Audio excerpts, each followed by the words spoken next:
Okay, let's unpack this. Today, we are diving deep into something that might sound, well, incredibly specific. Uh, But it turns out to be absolutely vital for, well, a huge chunk of modern life. We're talking about sanitary unions. yes, exactly. These are those, seemingly simple fittings that connect pipes. Right. But in critical industries, they're actually precision-engineered components. Think of them as the unsung heroes ensuring pipelines. For food, pharmaceuticals. Exactly. Food, pharma, even clean water, making sure they're completely leak-proof and meticulously hygienic. Yeah, because in sectors where contamination just isn't an option, like food and beverage or sterile pharma environments or, water treatment. Chemical processing, too. Right, Yeah. chemical processing. These unions are the crucial links. They keep everything safe and flowing. And they aren't just passive connectors, right? They're designed specifically to stop product buildup, allow for easy and thorough cleaning, Ah, okay. and maintain system integrity under pressure. It's all about upholding those really stringent quality and safety standards. And we're exploring this whole world thanks to a detailed market analysis report you shared. It gives us a pretty fascinating global snapshot. Yeah, it really does. It provides the hard numbers, showing exactly how large this market is today and, crucially, where it's projected to go. In the coming years. Exactly. So our mission in this deep dive really is to pull out the most important nuggets from this analysis. We want to understand the significant growth happening worldwide and really grasp why these seemingly small parts are such a big deal for global health, safety, and, well, industrial efficiency. Yeah, get ready because the scale might actually surprise you. I bet. It's a market that really underpins much of what we consume and rely on daily. All right, let's get into the big picture numbers then from the report. What's the overall scale, the global market for these sanitary unions? Okay, so according to the analysis, this market was valued at $1,643 million back in 2021. Okay, so over $1.6 billion. Just for these specific pipeline connectors, that's already significant. And where does the report project it's heading? It shows a consistent upward trend. The projection is for the market to reach $2,090 million by 2025. $2 billion by next year, roughly. Okay. And looking further out. The report forecasts a pretty substantial surge, actually, reaching $3,381.8 million by 2033. Wow. That's essentially doubling the market size in just over a decade. Doubling the market for sanitary unions. That's genuinely impressive. So what does that growth trajectory look like, speed-wise? Well, that translates to a compound annual growth rate, or CAGR, of 6.2%. That's from 2021 to 2033. 6.2%, okay. And what's notable about that 6.2%, I think, is that it indicates steady, sustained growth across the globe, not just some temporary spike. Right, it's solid. So the big question is why? What fundamental forces are driving this consistent, significant growth across the board?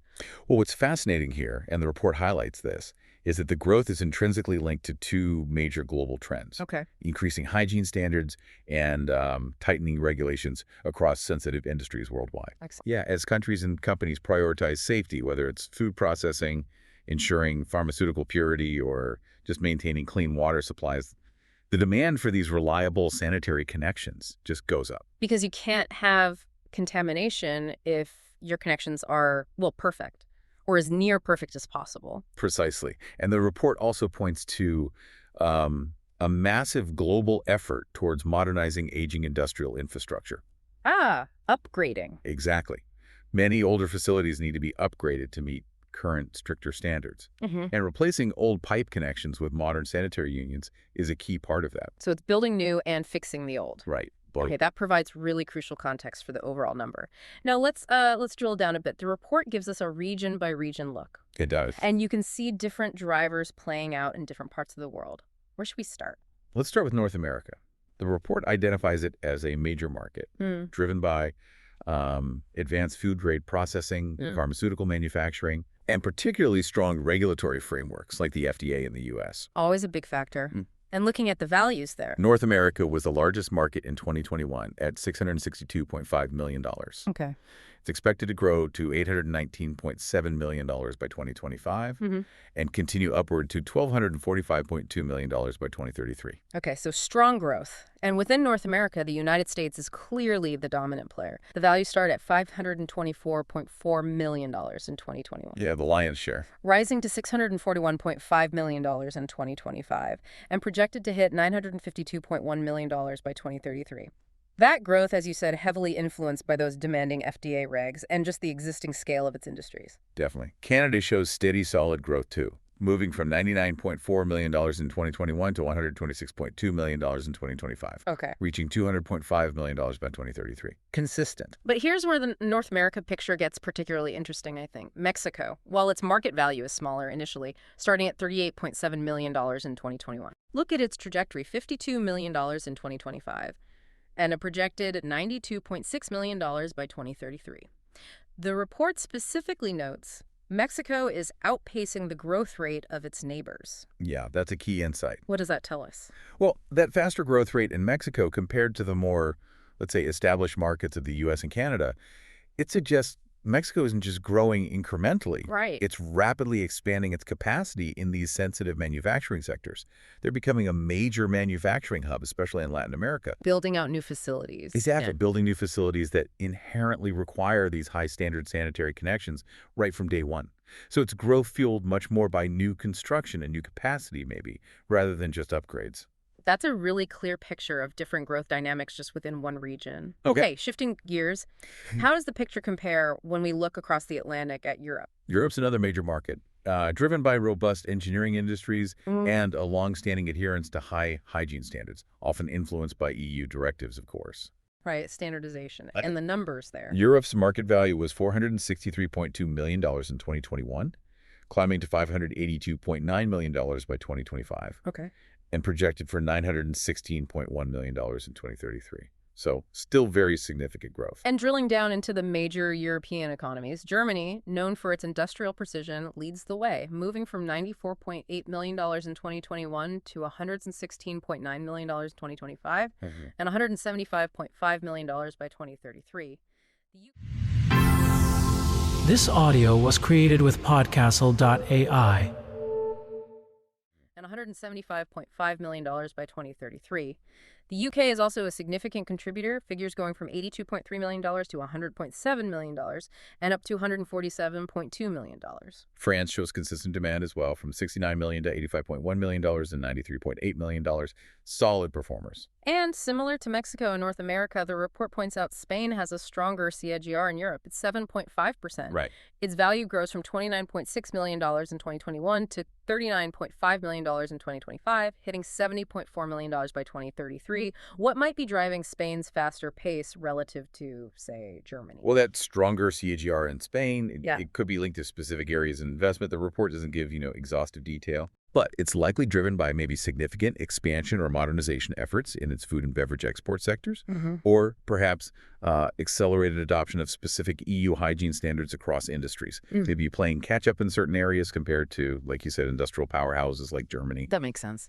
And we also see contributions from smaller economies and the rest of Europe category, collectively growing from $55.3 million in 2021 to $68.5 million.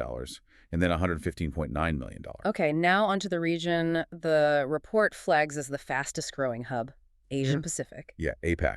It's experiencing the most rapid expansion with a 7.6% overall CAGR. Wow. Its growth is fueled by, massive scale industrialization, food processing driven by enormous populations. Huge domestic markets. Exactly. And significant initiatives focused on water safety and quality. Big pushes there. And the numbers really show that speed. Starting from $400.1 million in 2021, it jumps to $536.1 million by 2025.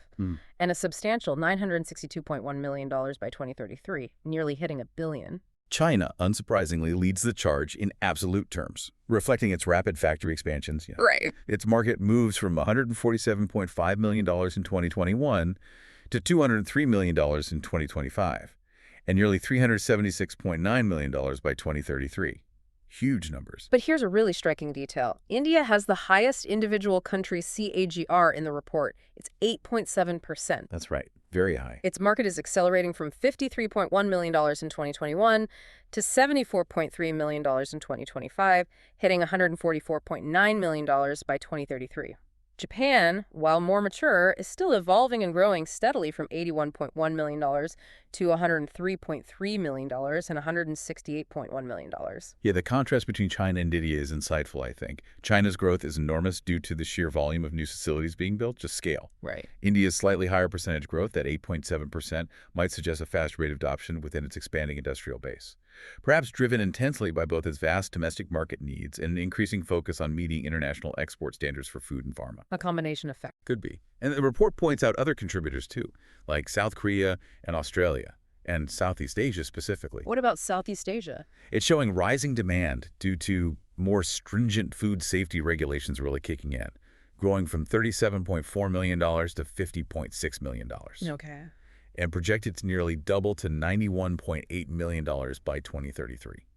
So it's clear why APAC leads in growth percentage. It's that combination of massive scale expansion and the increasing regulatory push. Absolutely. It's where industrial build-out meets rising standards most dramatically, you could say. Okay, let's move on to South America. What's driving growth in that region, according to the analysis? In South America, the key drivers seem to be the modernization of processing infrastructure. Upgrades again. Yeah, and the importance of their food export industries, which really required adherence to international standards. Makes sense. And the key country values there. Brazil leads the region, climbing from $26.4 million in 2021 to $35.5 million by 2025, reaching $63.3 million in 2033. Argentina follows, with growth from $12.4 million to $16.2 million and $27.3 million. And the report highlights that countries like Colombia, Peru, and Chile are maintaining growth above 8%, which is pretty high. Chile specifically shows a notable jump, projected to reach $11 million by 2033, nearly doubling its 2025 figure of $5.9 million. That's significant growth from a smaller base. Yes, exactly.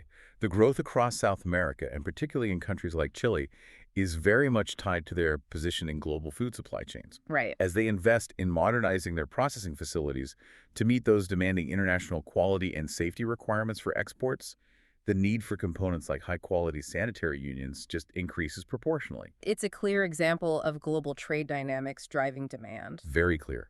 Directly influencing demand for these specific parts. Okay, finally, the report looks at the Middle East and Africa region, describing it as representing emerging opportunities. What do the numbers alert there? Well, this region starts from a smaller base compared to the others, but it shows a clear upward trend, which indicates potential. Right. Egypt grows gradually from $4.8 million in 2021 to $6.3 million in 2025 and $11.2 million in 2033. Okay. Turkey shows stronger growth, scaling from $12.3 million to $15.5 million in 2025, reaching $26 million by 2033. More substantial there. Yeah, and the rest of the Middle East contributes more modestly, moving from $4.3 million to $5.1 million and $8.3 million. So when the report says emerging opportunities, based on these numbers and the drivers we've discussed elsewhere, what does that practically mean for this region? What's your take? Well, I think it suggests that broad-scale industrialization and widespread adoption of advanced sanitary standards are perhaps in earlier stages here compared to other regions. Still developing in that sense. Exactly. The growth drivers are likely focused on specific sectors initially, or driven by the needs of export-oriented industries first. However, as infrastructure continues to expand and awareness of hygiene requirements increases across more industries within these countries, then the market takes off. Well, the market for sanitary unions seems poised for accelerated growth in the future.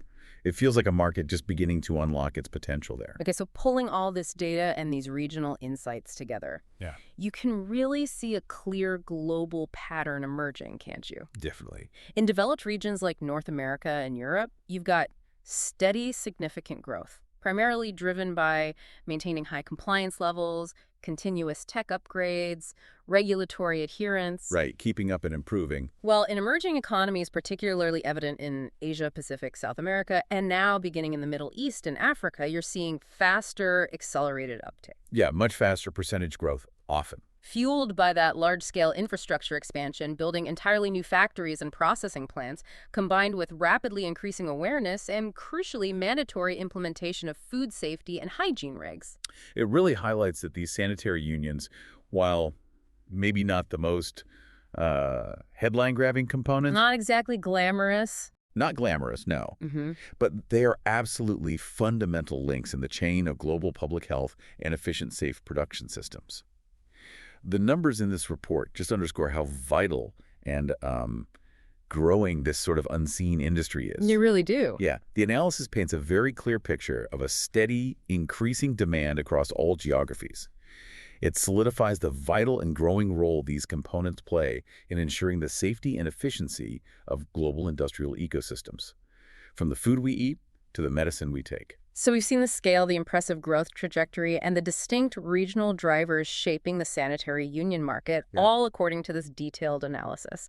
It's a powerful illustration, I think, of how seemingly small, specialized components are not just parts. No. They're critical enablers of huge global industries and fundamental trends like hygiene and safety. It is. And, it leaves us with a provocative thought to consider, maybe for you listening. Given this steady global growth, driven by factors as critical as hygiene and evolving industrial standards, what other components, perhaps things we rarely think about in our daily lives? Like what? Maybe specific types of filters, certain monitoring sensors, or maybe specialized seals might be experiencing similar significant market expansion right under our noses. Interesting question. And how might future global shifts, whether triggered by new manufacturing tech, increased focus on health protocols, say post-pandemic, or even evolving environmental standards, how might those further influence not just this market, but demand for those other vital, unseen components as well? Something to think about. What else is quietly booming? Exactly. What's the next sanitary union? Okay, let's unpack this. Today, we're taking a deep dive into something really foundational to modern infrastructure and hygiene, Right. but probably invisible in your daily life, the sanitary union market. Mm-hmm. And we're pulling this from some really interesting source material provided by Cognitive Market Research. Yeah, good stuff. And it's critical, to understand upfront just how fundamental these components are. Right. Think about, any system moving fluids safely without contamination. This audio was created with podcastle.ai. Well, any system moving fluids safely without contamination. Hospitals, food processing. Even our water supply. Exactly. Sanitary unions are those essential leak-proof connections. They ensure everything stays clean, hygienic, and actually easy to maintain too. Okay. So our mission in this deep dive, using these sources, is really to dig into the key forces pushing this market forward. And what's holding it back, the hurdles? Yeah, the hurdles and also the really interesting trends shaping its future. It might sound niche. It does a bit, doesn't it? Yeah, but you'll see pretty quickly how vital these little components are for, everything from public health to industrial efficiency. Definitely. So let's start with what's driving the demand. The sources highlight a couple of big factors. Okay. One is pretty straightforward.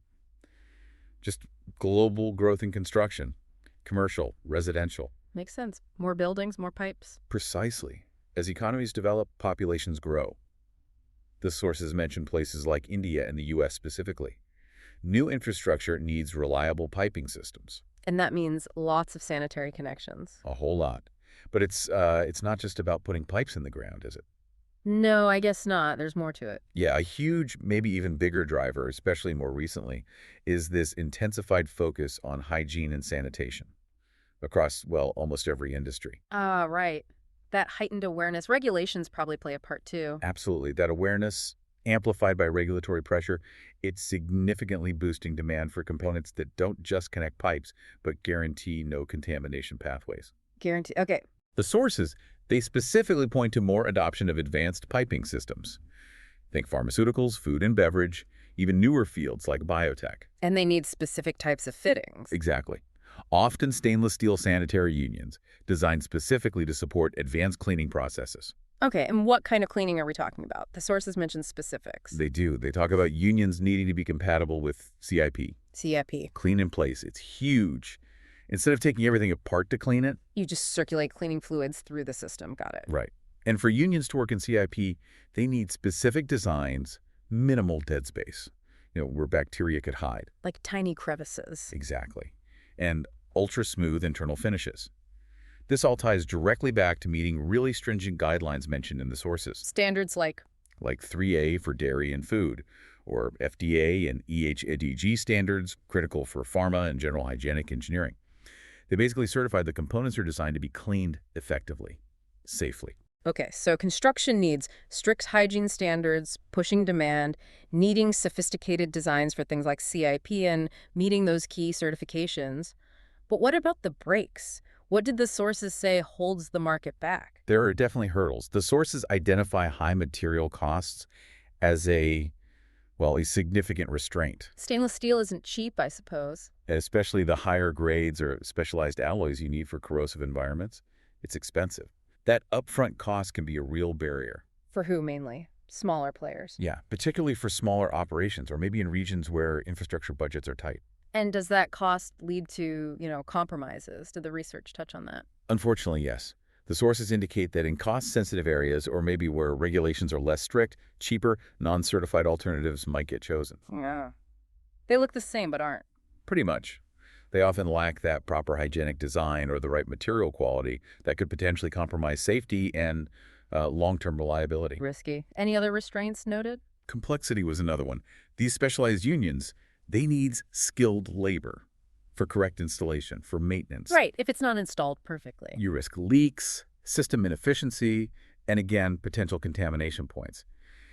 It's a challenge, particularly in developing regions maybe where getting trained personnel might be harder. Okay, so high cost, installation complexity, real constraints. Let's shift gears, though. What about the future? The fascinating stuff. How are these vital yet, unseen components evolving? The sources point to a few key trends.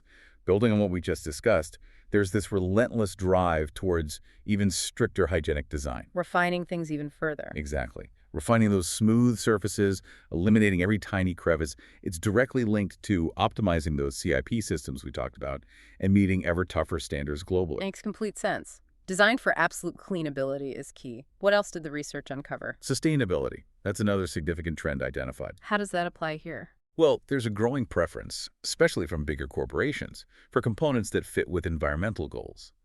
Sanitary unions, particularly the high-grade stainless steel ones. That would last a long time. They're durable, long service life, and importantly, highly recyclable. That's a major plus noted in the sources. Okay, durability, recyclability. Got it.